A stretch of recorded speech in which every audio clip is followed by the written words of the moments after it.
What do you believe right now that's making you feel this way? And when you analyse it, you realise how irrational you can be at times. Every single one of our major customers and minor customers all shut their doors overnight. It's not sales per se, but the outcome of it is because people get to know you, they get to see you. But, what's the culture like at the business? What do we stand for, the values? I've got to tick that box on my personal development program I don't really want to be here.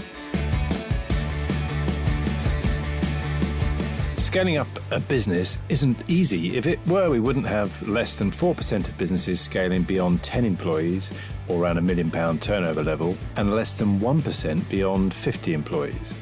But the contribution that we make as owner-managers to our economies is immense and should never be underestimated, yet it can be a tough gig for all of us at times, and only other business owners truly understand the challenges that we face. And through ScaleUp Radio, we aim to help make things a little easier. We interview guests who have been where you are now and may have faced some of the challenges that you are facing. And they offer their thoughts and advice on what has worked for them, as well as what didn't. And we've also combined many of the lessons from these interviews and also through working with hundreds of owner managers over the last 10 years or so into a practical scale-up handbook that we've called the Entrepreneurial Scale-Up System, or ESUS. And it's for owner managers like you and me as we navigate our own scale-up journey. And you can order a copy through your favourite online book retailer or by going to all the W's, esusgroup.co.uk, www.esusgroup.co.uk.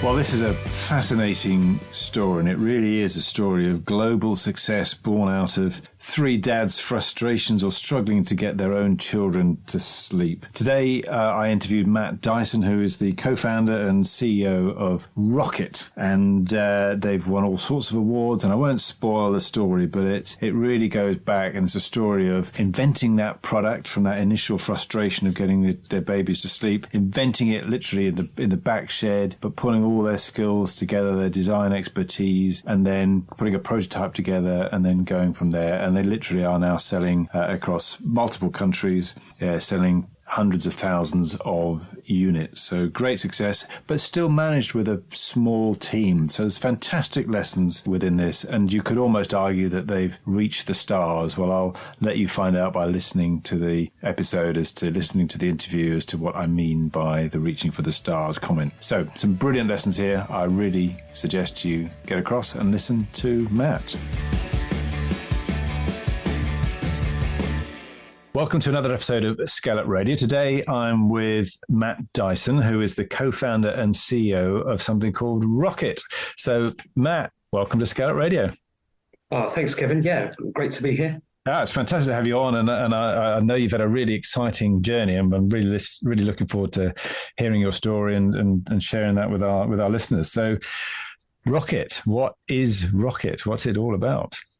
So at Rockit, we design products to help babies and slightly older children to sleep.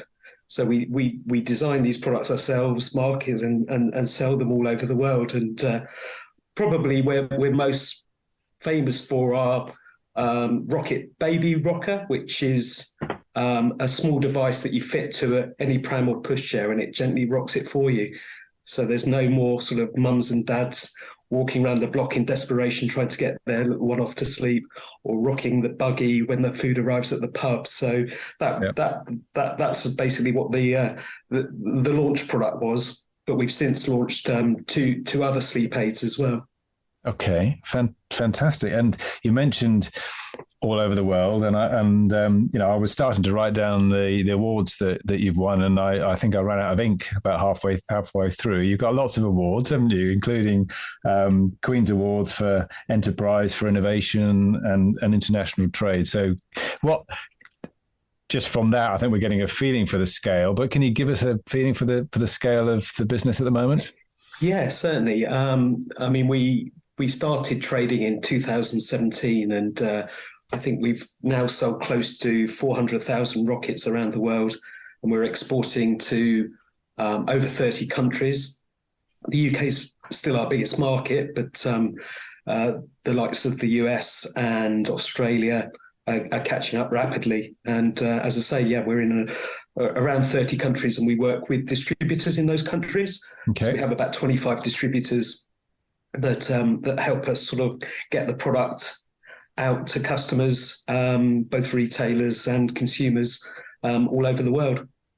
Amazing. And what's your primary route for selling? I know you obviously have. I know I've seen you've had a shop on the website. What is that your main route for selling? Well, in the UK, it's probably a 50-50 split between sort of online and sort of bricks and mortar. So we have a distributor that has got us into the likes of John Lewis, Boots, Argos, Jojo Maman Baby, and proud to say over 100 sort of small independent retailers as well, up and down the country. And yeah, that probably accounts for 50% of our sales in the UK. And then the other 50% is split between our own web sales and Amazon. Right. Great stuff. So lots of questions I'll come back to, I think, on those. Who's the we?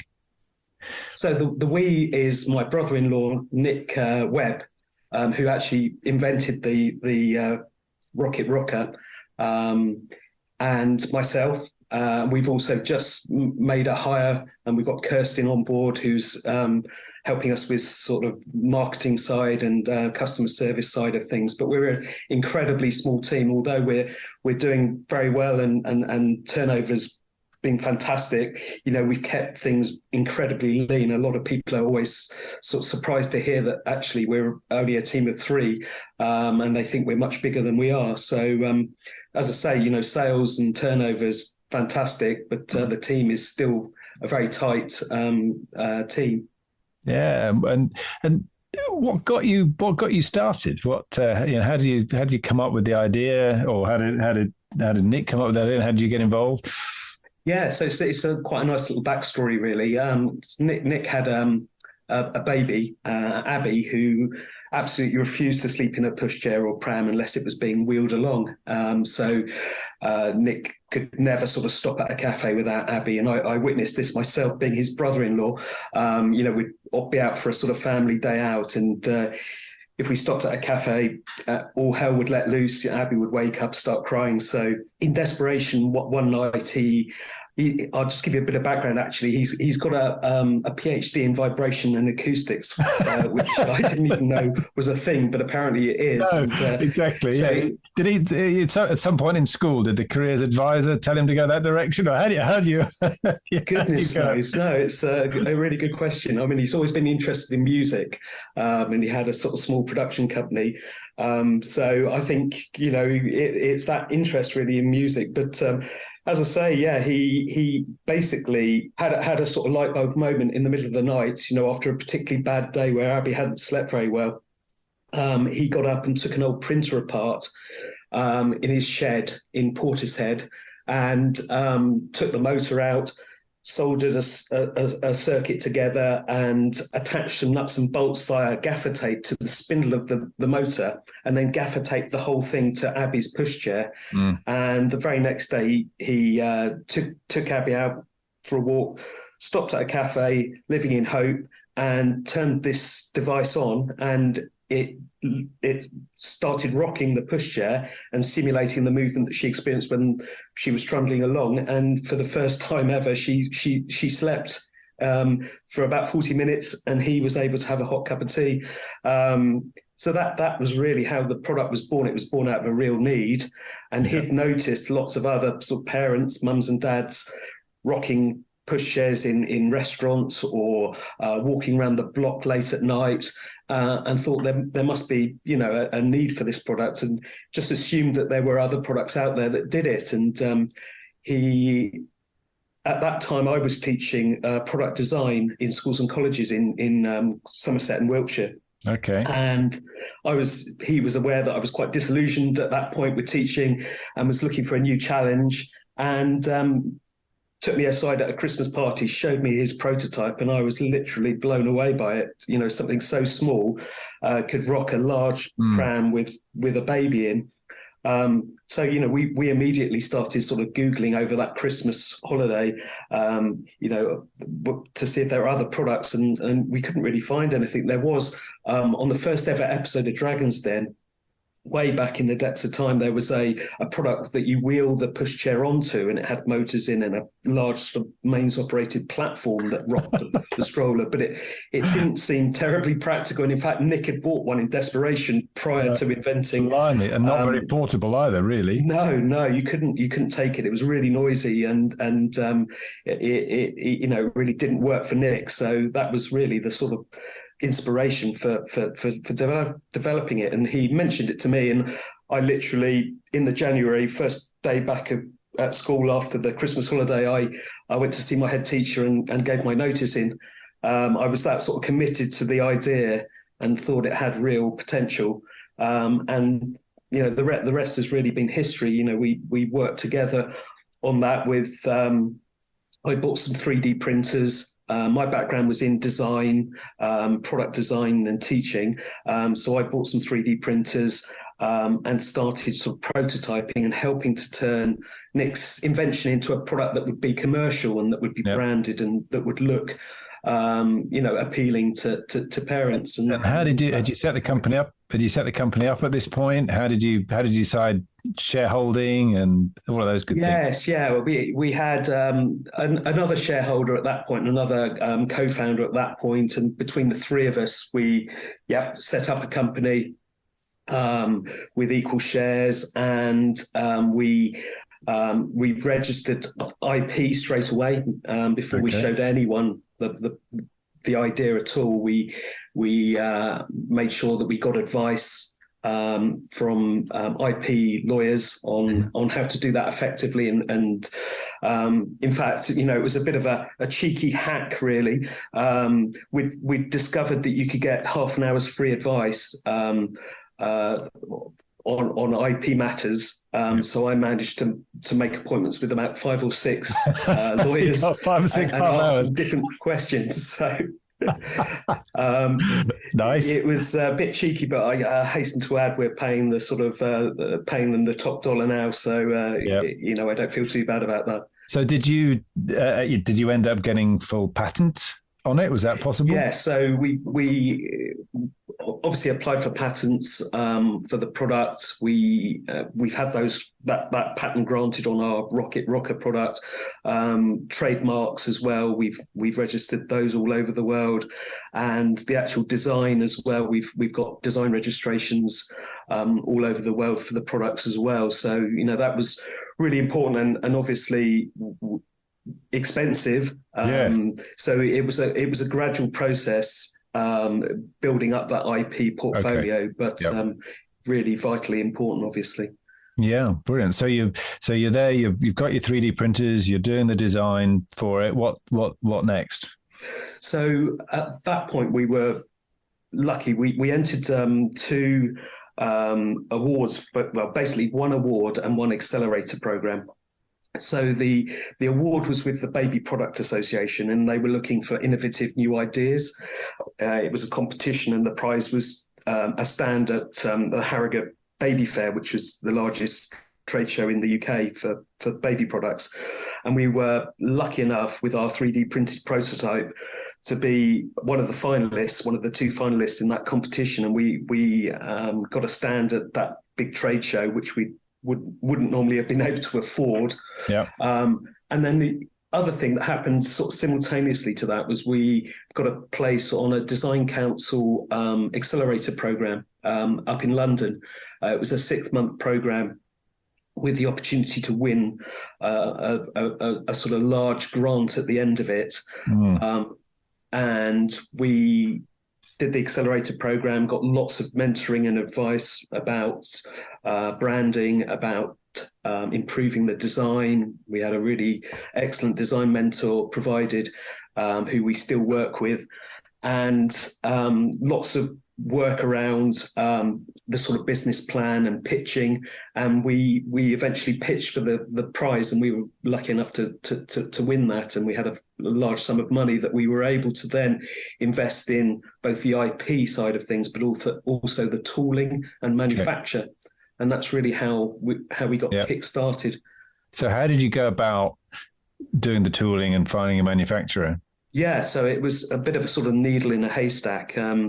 We in the first instance, we were very, very keen to manufacture in the UK, and we approached numerous factories, and unfortunately, the economics of it just didn't work for the product. It's quite a complex product in terms of its molding, and the prices we were getting back from factories would mean that the product would have to be sold for well over £100, which would really kill the product off before we even started at that sort of retail price point. So had you done that? How much had you done in terms of the research and the pricing? Yeah, we've been encouraged by the Design Council to do lots of research into, competitive products, into consumer price perception on those kinds of products as well. So we knew that we really had to sort of keep the price, below £50 to really get the volume that we'd want. So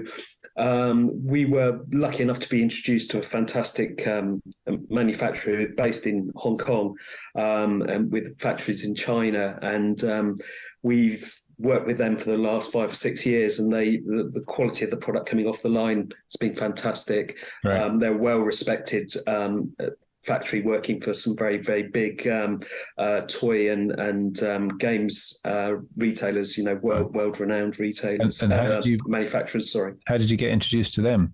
So we were introduced through a contact at the Design Council. Right. So again, it shows the sort of importance of really sort of networking and making the most of those opportunities.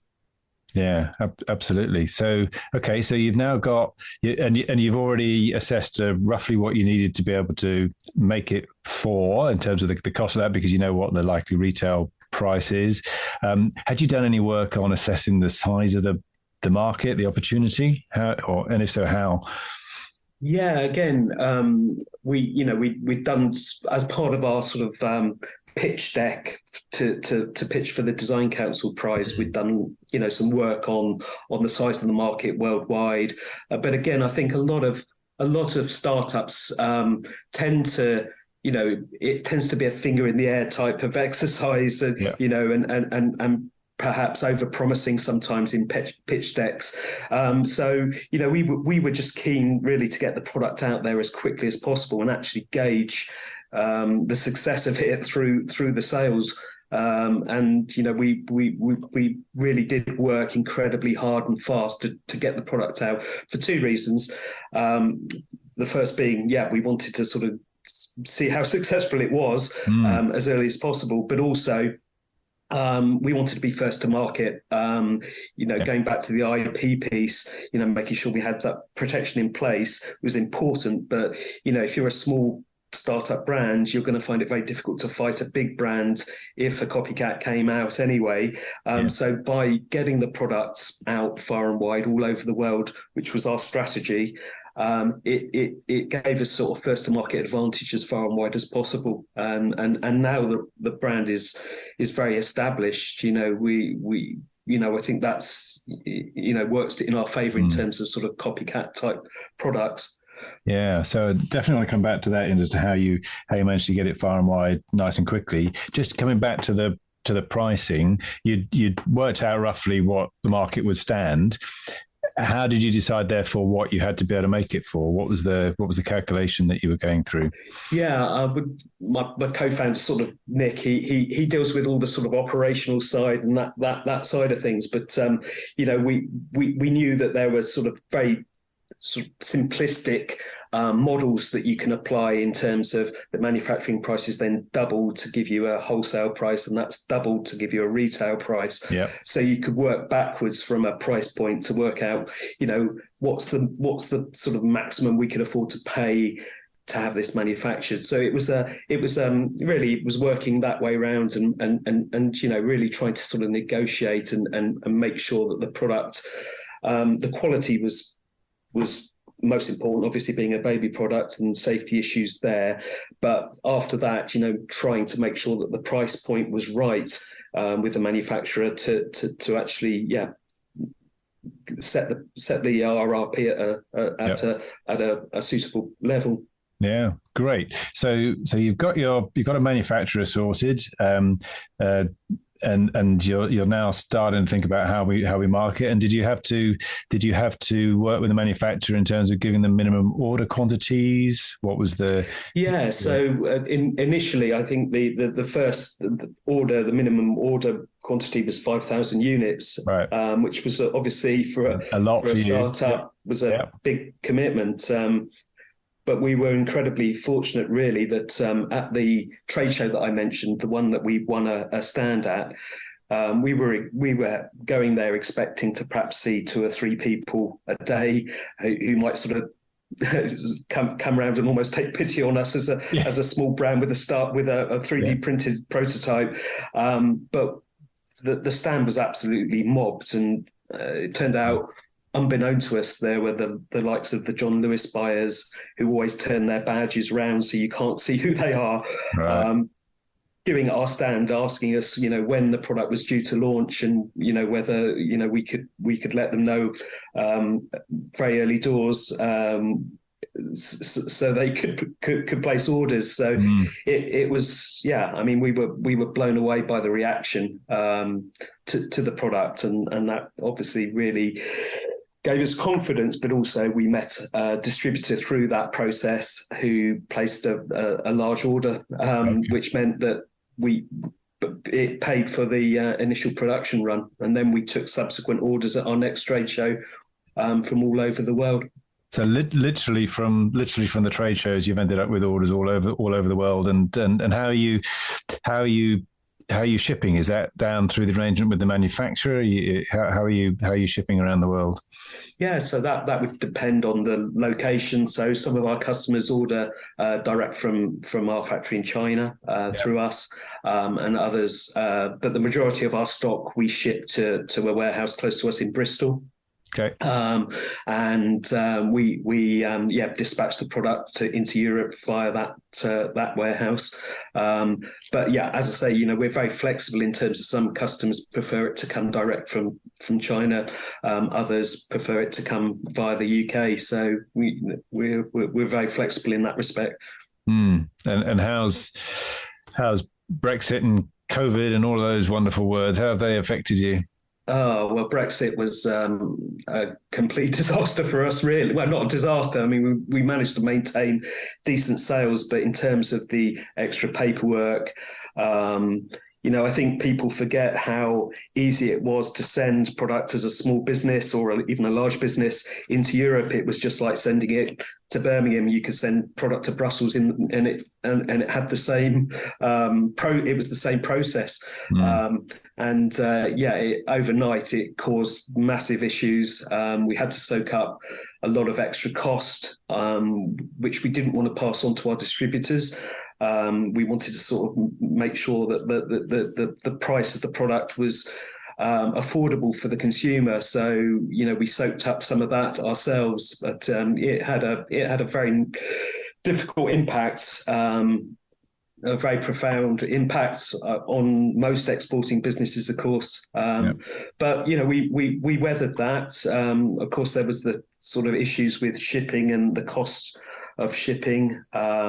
So we were, I think in the early days, we were paying about £1,500 to ship a container, or US dollars, I should say, $2,000 to ship a container from China. And then that went up to $15,000. We're lucky in that the products we have are small. We package them in a way that maximizes the number of product we can get into a container, which obviously has a massive benefit environmentally, but also in terms of our costs as well. As far as COVID goes, we were one of the lucky ones. Obviously, there were lots of businesses that weren't so lucky, and our hearts went out to those businesses. But in terms of mums and dads being told they had to work at home, often they would have a young baby in the house. Trying to keep them content and quiet was really important, and we saw a real upsurge in sales over that period, and that just has continued ever since.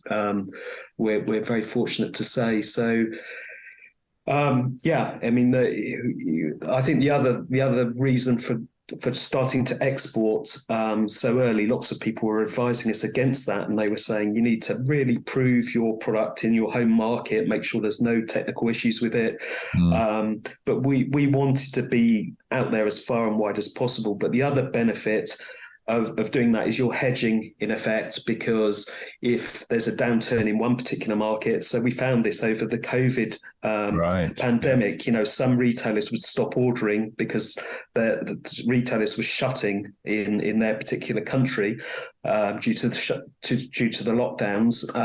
But then in other countries, they were coming out of lockdowns and starting to order again. So but by exporting to so many different countries, it sort of spread that sort of pain. We managed to hedge quite nicely with that. Very good. No, good. Good outcome from that aspect. So, what have been some of your other big milestones, would you say, in your journey so far? You mentioned earlier the awards. I mean, we find that that's really important in terms of the PR within the business, and it creates a real sort of snowball effect. So we've entered lots of awards, both consumer awards and business awards, and done very well. And obviously that culminated in the 2 Queen's Awards that we won last year, and very big brands have won those in the past, like Rolls-Royce and Dyson, and we're a very small brand from Bristol. To win 2 of those, I think only 7 businesses last year won 2 Queen's Awards, and we were one of those businesses. And obviously the kudos of that has had a massive effect, particularly in the States, where we're beginning to see sort of much larger orders now. And I think, that did coincide with us winning those Queen's Awards, and the fact that sort of crest, we can put that emblem on our packaging and on all our marketing comms has had a massive impact. And of course we went to Buckingham Palace, which was fun as well, which was an absolutely surreal occasion. So really, really enjoyable. Yeah, tell us about that. Oh, it was it was fantastic. I mean, because we'd won 2 awards, we were both Nick and myself were both able to go to Buckingham Palace. Normally they would only invite one person from a company, but so it was great fun. I remember walking through the gates and there being lots of tourists taking photos, and we were stopped by a Japanese family and asked to sort of pose in front of the gates. I think they probably thought we were minor royals, but they'd be very disappointed when they get home and realise we weren't. But we were then sort of ushered through, and we were, I would say, plied. I'm not sure I should say this, but we were plied with champagne, the magnum of champagne being brought around. And then finally we met, Prince Charles, as was then King Charles, of course, now. And we managed to hand him, much to his security details concern, a rocket which we'd managed to take into the palace. So we handed him this sort of vibrating product that looks like a rocket, and he looked quite bemused, but then was really interested in the story and the success we'd had. So it was a really sort of joyous occasion. Great. Yeah, so good. So yeah, fantastic occasion, and that has been a key milestone then from unlocking a little bit, perhaps maybe the US market for you. Absolutely, yes, yeah. I mean, I think that's really bearing fruit this this last financial year, and we've got sort of high hopes to sort of really build on that this year. So yeah, that's been a big milestone. Have you had to US sales? Have you had to do anything differently as a result of going into the US market? Obviously, there's different sort of safety regulations, and so we have to obviously make sure that every time we make a change to the product that it's tested, and that their testing regime is different to ours in the UK and Europe. So, but apart from that, marketing wise, I think it has to be. There has to be sort of subtle nuances as well. Our distributors tend to, help with the marketing, but we give them lots of guidance. So it's a sort of collaborative process. And I always give a really nice example how you can be as a founder at a startup, particularly with the marketing, you have all these sort of brand guidelines and very strict guidelines that you want all your distributors to adhere to, which we did and we still do have. But I just remember we did this fantastic sort of shoot in Bristol, just a moody shoot of the product with a model sitting on the seawall with moody skies over the River Severn. The River Severn estuary, and we sent this sort of digital asset to all our distributors, saying, this will be fantastic as a poster or on social media. And our Slovenian distributor sent an email back with his version, which included the Mediterranean superimposed in the background instead of the murky Severn estuary. So. My first instinct was to say, no, you can't do this. You've got to be on brand. But then I took a step back and thought, well, actually, your market much better. And if they want the warm Mediterranean in the background rather than the murky Severn, then who am I to say? And taking a step backwards sometimes and trusting the people that are in the market has been a really important lesson, actually. Okay. And very interesting point. And on that, you've obviously got a huge amount of things right.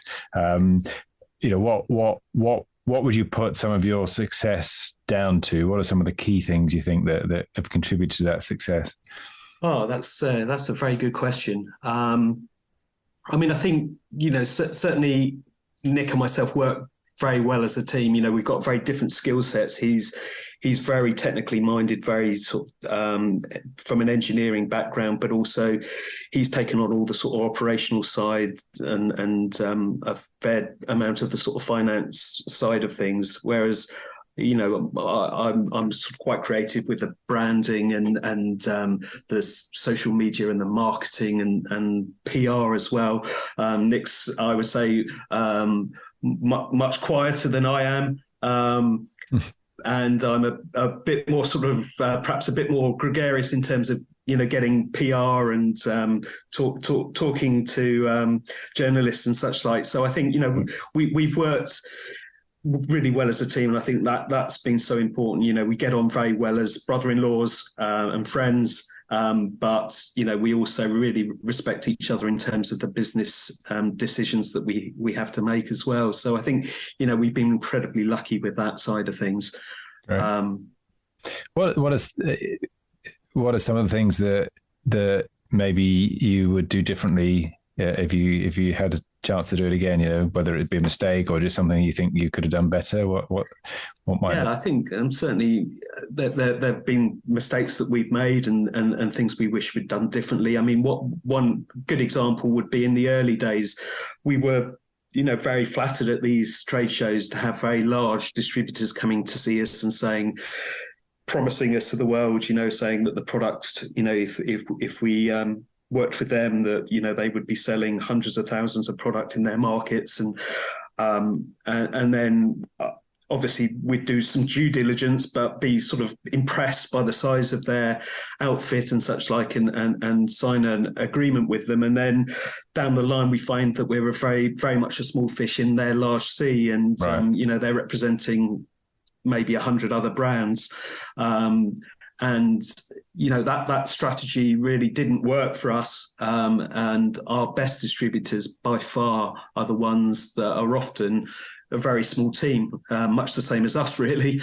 They really get the brand. They really love the products. Our Australian distributor has been fantastic. She even did a vinyl wrap over her family car within sort of a month of taking on Rockit, much to her children's embarrassment when they were picked up from school. But it's those kind of distributors that really sort of understand the brand and get it and love it as much as we do, really, that we now look for, and we're still looking for distributors in various territories. And I think often small is better. Yeah. It's small, and as you say, the share the value, but it's meaningful to them. It's actually going to make an impact to them if they get it. Yeah, if they make it work. Absolutely. Yeah, good. And any other things that you might point to? Any other lessons? I think, it's been quite sort of tricky, I think, sort of letting go, as a small team, Okay. letting go of some of the responsibilities. I still find that, I still very much want to design all the digital assets for social media and do all that side of things. And, sometimes I have to be reminded or remind myself that actually, other people can do that and will probably do a better job than I can. So, I still find that quite difficult, letting go of some of those things, particularly the creative side of things. The other thing is actually making sort of work-life balance work as well. In those very early days, as all sort of startup founders will probably testify, you're doing incredibly long days, not taking holidays, not really turning your phone or your laptop off in the evenings. And that's exhausting, and also not great for family life as well. So I found that hard, actually switching off and taking time off and actually having a holiday or even a weekend off. But again, getting better at that and making sure, certainly making sure that Kirsten, who's our employee, she doesn't work too hard, although she always wants to. I think it's really important to sort of understand that. We'll all work better if we're well rested. Yeah, and how you manage to keep control without and not feel overwhelmed, because you're a small team, you're dealing internationally. There's lots of things that need to be done. So how you manage to keep control of those things without getting overwhelmed? Yeah, I think that's a very good point, and it's a little bit ironic, really, that as a founder of a company that produces products to help children sleep, I sometimes don't sleep very well, because you've got so many things going through your head. But I think we have outsourced a number of sort of roles. We use consultants to help us with various things. We've got part-time finance director that's taken a lot of burden off Nick. We've got a small sort of consultancy that helps with some of the PR and influencer relationships on social media. So making sure that we're sort of letting other experts do stuff that would perhaps take us a lot longer has been really important, but not committing to sort of full-time staff or ways that obviously might not, their actual workload might not fill a full-time role. So that's been really important. I know there's been a trend for that sort of fractional employment and bringing part-time consultants in, and that's definitely something that's that we've done and that's worked well for us. Yeah, very good. And what about the cash? Has it literally been cash positive pretty much from when you got the initial award that enabled you to purchase the first consignment? Yes, yeah. I mean, we've been very fortunate and, as I say, quite prudent in that respect. But we did raise, so we were looking to raise about 6 months after we launched to help sort of finance, increased production and marketing spend. So we looked at VCs, we looked at angels, we had some offers that we didn't feel really sort of met our expectation in terms of the potential of the business. So we decided to go down the crowdfunding route. We raised £250,000 via a Crowdcube raise back in 2018, and that was fantastic. We have got over 300 small investors that invest through the Crowdcube platform. They are advocates for the business. So, we often get them messaging us saying that they've bought another 10 rockets to give us presents, and they're shouting about the brand, as well as obviously the financial input that they've had in those early days. So yeah, we've been cash flow positive since, and not looking to raise any more money or get any financing at this stage. Right. And how did you go about defining the terms of that Crowdcube offer? So in terms of the valuation, we spoke to lots of other founders that had raised before. So we're in Bristol, so we know Rob Law at Trunky. He was very helpful in giving us advice about the valuation. We spoke to other founders as well. Crowdcube managed the actual shareholding, so all the sort of technical paperwork was handled by them.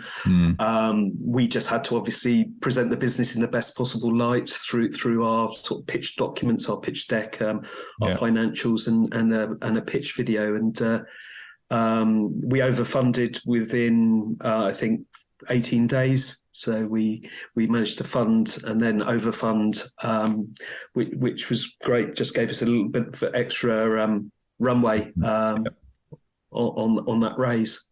Yeah, good. Yeah, so some phenomenal success to date. What does the future hold? What's the next 5 years look like? Well, we've launched 2 additional products. So one of which we launched during lockdown, and is doing very well indeed. So it's a soother, the vibration sleep soother that you place in the cot. And it sends sort of car-like calming vibrations through the cot. That's called Zed. And then we've got another product called Whoosh, which we launched at the tail end of last year, which is a little miniature sound soother, which is USB rechargeable, has 8 fantastically calming sounds that Nick recorded and mixed with his experience in acoustics, which again is been incredibly popular. The fact that it's so small, I mean, I can show you on the screen. Obviously, your listeners won't see, but it's about the size of a golf ball. But it's very powerful, and you can literally pop it in your pocket, take it anywhere, take it on a plane if you're going away, and it just creates that sort of soothing environment for the baby. And it lasts all night, which a lot of the sound soothers that are portable don't do. So, and I would just say one more thing, which is quite exciting, is that we managed to get a sound on there that was recorded in deep space by NASA. Really? It was a sound that was on their sort of archive of space sounds, and we sent them an email just to say, would you mind if we use your one of your sounds, and expecting either no reply or a very prompt reply saying no, but they emailed a week or so later to say it was fine. They wanted to know a bit more detail, and obviously we can't say it's endorsed by NASA, but we've got a sound on there that was recorded in deep space, which is quite nice. Plus we've got Nick's cat Hartley, who is probably one of the most popular sounds on there, purring. So that's a toss-up, NASA or yes, and building on that Rocket's theme. I mean, the obviously people listening can't see that, but the new product is also building on the Rocket theme and rocket shaped, and obviously I guess with sounds from space, then you really that's right. Yeah, which the brand is quite a quirky brand. I mean, we wanted to really sort of stand out in quite a sort of twee market, really, with nursery products. A lot of them are I would say rather sort of twee in design, and so we wanted to sort of stand out and be different, but produce products that really work. So that was an important sort of deliberate strategy, really. So if we're having this discussion in 5 years' time, what would you count as success? Well, I think we've certainly got lots more we can do in terms of product. We're constantly innovating and coming up with new ideas. So we've got another product in development, which I obviously can't talk about, but it's going to be another sort of sleep aid, which is very, very innovative. There are others in the pipeline beyond that as well, but really, I think we're going to really focus on the growth in terms of new markets. So we're doing well in Chile, in South America, but and Brazil actually. But there's some other markets in South America that we'd really like to get into. Far East as well is another sort of market that we're sort of beginning to see some traction in, but there's loads more scope there. So yeah, I mean, I think the future's looking bright in terms of obviously the sector itself tends to be one that's sort of quite resistant to recession because people are always having babies. And they tend to want to spend on those babies as well. So yeah, sort of making sure inroads into new markets, being as innovative as possible, and producing new product that works, that's helpful, is really the strategy moving forward. Brilliant. And what do you see as your biggest challenge?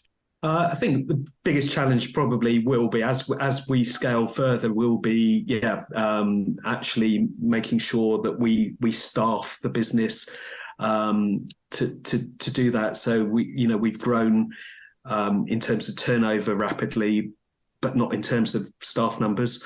Yeah. So I think that's going to be a challenge as we grow. And it's one that we're sort of take that challenge head on. Make sure we could get the right people in to help us grow. But and keeping consistency, as we mentioned this earlier, consistency within the brand all over the world is that's an ongoing challenge. Making sure that our products are represented in the right way around the world. As we grow, that's going to be even more challenging. So we need to work hard on that side of things, and increasing our awareness with customers all over the world is obviously can be expensive. We've managed to do it, very effectively using influencer marketing and creators. And again, that's very easy to control in the UK, but less so abroad. So, working closely with our distributors and actually educating them where necessary, training them, is going to be a challenge in itself. Good.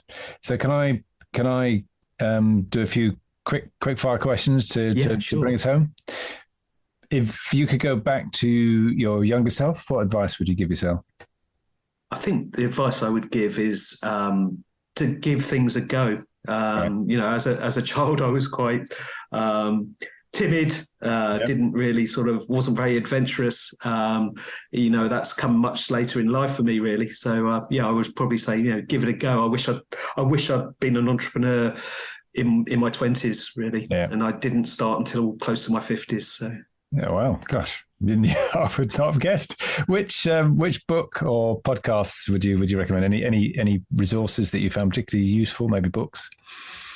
I can't remember I think it's called Shoe Dog, the Nike story. Yes. A friend gave me that book soon after I founded Rockit, and I found that a really good read. Obviously Nike is a massive brand, but actually reading about their early days and the sort of struggles that they were experiencing, similar to we've experienced as a small brand, really, really insightful, interesting. Great. What apps or maybe software tools have you found to be most useful for you?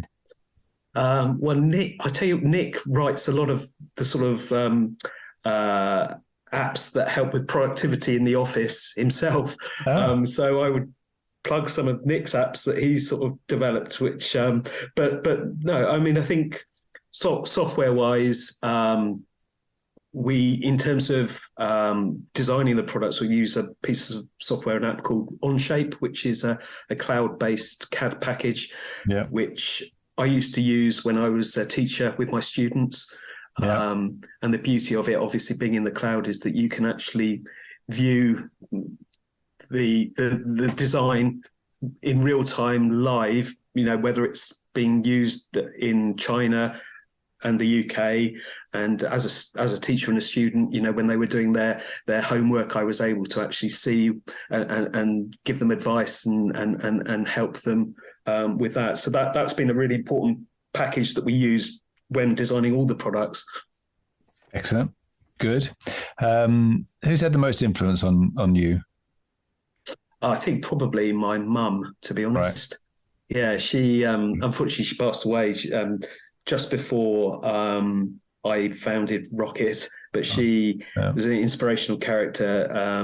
She was dyslexic. She left school at 14, but then in later life she retrained, got a degree in sociology, became a social worker, did some fantastic stuff for the likes of Christian Aid and Tradecraft. So absolute inspiration, and some of the money she left me a small amount of money when she died. That was basically invested into the business as a startup. So absolute inspiration to me.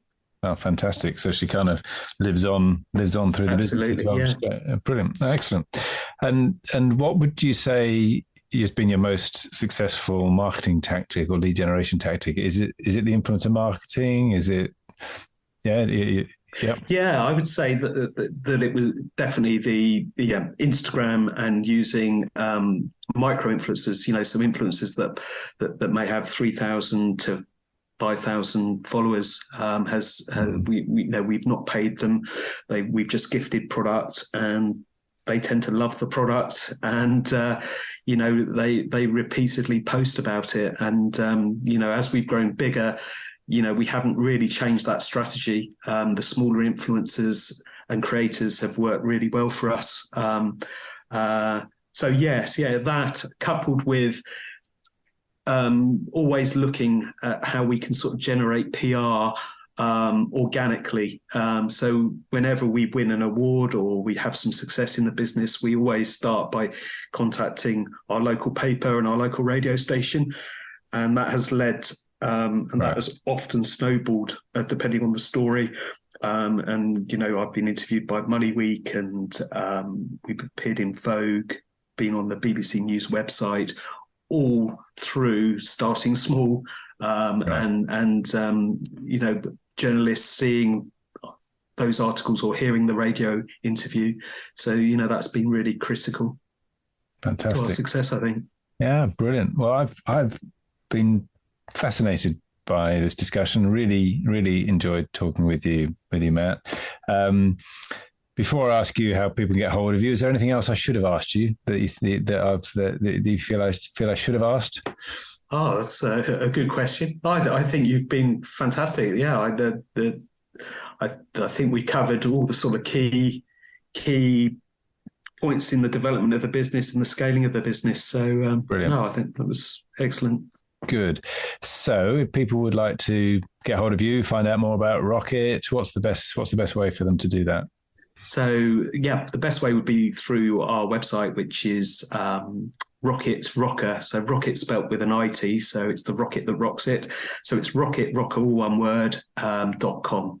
And there's a contact us button there. And it's a really nice sort of quirky website. Lots of information about the product and the background as well. Fantastic. Well, Matt, thank you very much indeed for being my guest on ScaleUp Radio today. It's been an absolute pleasure. Yeah, I've really enjoyed it. Thanks, Kevin.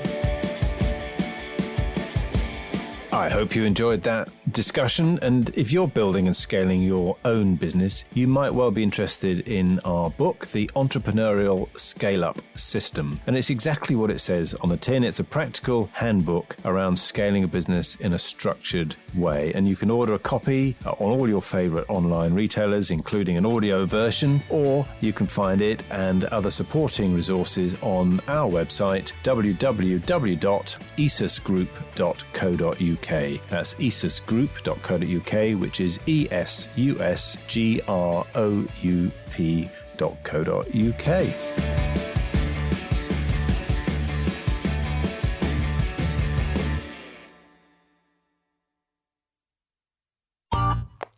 This has been a Monkey Pants Productions podcast.